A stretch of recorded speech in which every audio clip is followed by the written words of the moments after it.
अस्सलाम वालेकुम वरहमतुल्लाह। जी तो बच्चों, कैसे हैं आप लोग? ठीक ठाक हैं? उम्मीद है आप सब खैरियत से होंगे।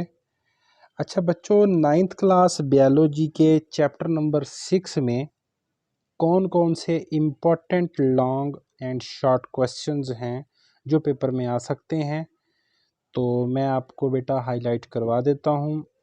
किताबें पकड़ लें, पेंसिलें उठा लें, चलते हैं हम टॉपिक की तरफ।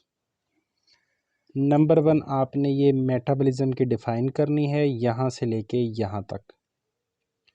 नंबर 2, आपने एनाबॉलिज्म की डिफ़ाइन करनी है यहाँ से लेके यहाँ तक।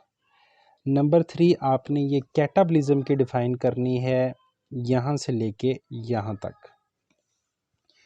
अच्छा बच्चों, इसके बाद आपने ना ये एंजाइम्स की डेफिनेशन करनी है यहाँ से लेके इसमें। अगर आप यहाँ तक करते हैं तो इसमें सबस्ट्रेट और प्रोडक्ट दोनों की डिफाइनें भी साथ आ जाएंगी।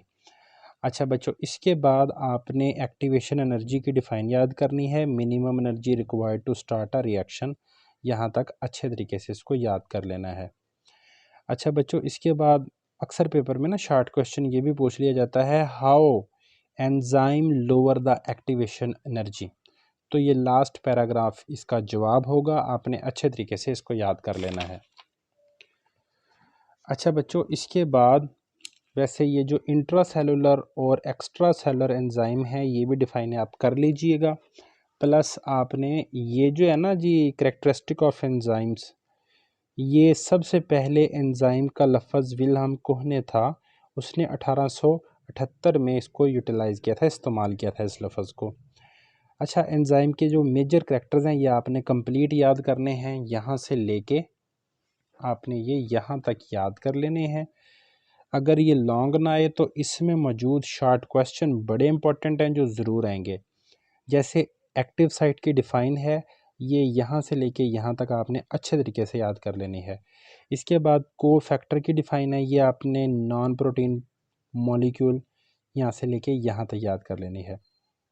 इसके बाद प्रोस्थेटिक ग्रुप की डिफ़ाइन है, ये आपने यहाँ से लेके यहाँ तक, और कोएंजाइम की डिफ़ाइन यहाँ से लेके यहाँ तक याद करनी है अच्छे तरीके से। अच्छा बेटा, इसके बाद ये जो यूजेस ऑफ एंजाइम है ये अक्सर पेपर में आ जाते हैं, ये चारों ही आपने अच्छे तरीके से याद कर लेने हैं। अच्छा, अगर हम नेक्स्ट पेज पे बात करें तो ये आपने ऑप्टिमम टेम्परेचर की डिफ़ाइन करनी है, एवरी एंजाइम वर्क यहाँ से लेके यहाँ तक।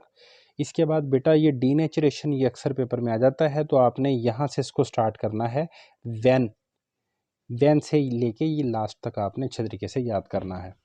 इसके बाद बेटा सबस्ट्रेट कंसंट्रेशन में आपने ये सैचुरेशन पॉइंट की डिफ़ाइन ज़रूर याद करनी है, when the active site of enzyme, यहाँ से लेके यहाँ तक इसको अच्छे तरीके से आपने याद कर लेना है। अच्छा बच्चों, इसके बाद ये जो पीएच है, पीएच की डिफ़ाइन में आपने ऑप्टिमम पीएच ज़रूर करना है, all enzyme work at there maximum rate at a narrow range of pH, ये आपने ऑप्टिमम पीएच की डिफ़ाइन यहाँ तक याद कर लेनी है। इसके बाद मैकेनिज्म ऑफ एंजाइम एक्शन में दो बड़े इंपॉर्टेंट शॉर्ट क्वेश्चन है। नंबर 1 है लॉक एंड की मॉडल। ये बेटा एमल फिशर ने 1894 में डिस्कवर किया था, और यहाँ से लेके यहाँ तक आपने इस लॉक एंड की मॉडल को याद करना है।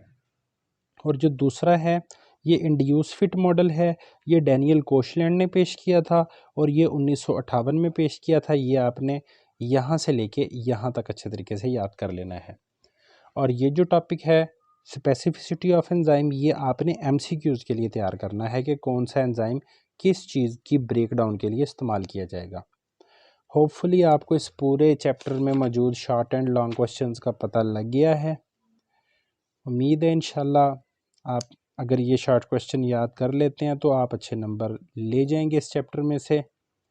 तो बाकी मज़ीद इन्फॉर्मेटिव वीडियोस के लिए हमारे इस चैनल को ज़रूर सब्सक्राइब कर लें। डिस्क्रिप्शन में हमारा नंबर लिखा हुआ है।